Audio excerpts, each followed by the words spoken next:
we're in day 4 of Elfmas, and this is what I'm working on today. Currently printing some of these dice towers. These are a great way to have dice rolls at your tabletop games, Dungeons and Dragons, what have you.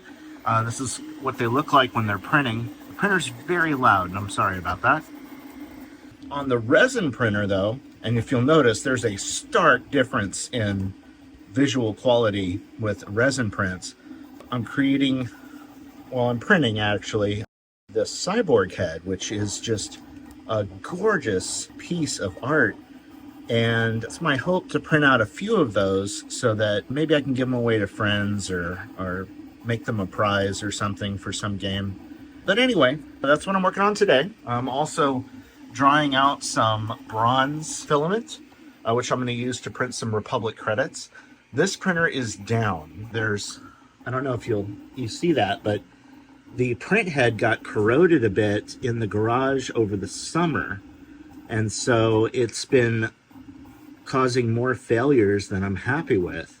So for that reason, new one's on order. Hot ends for 3D printers are super cheap. I mean, we're looking at like maybe $15 to $18 for that hot end replacement.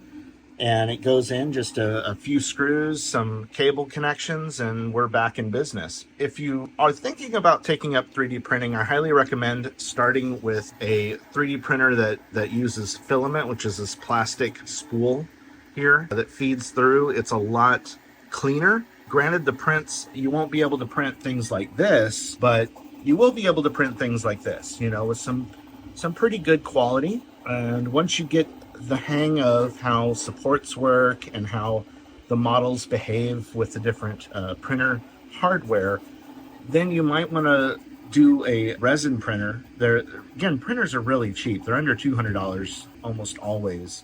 Sometimes you can get them for as low as like $120. Quality like this, and for like minifigures and things like that, is possible with a resin printer. However, resin printers are very messy.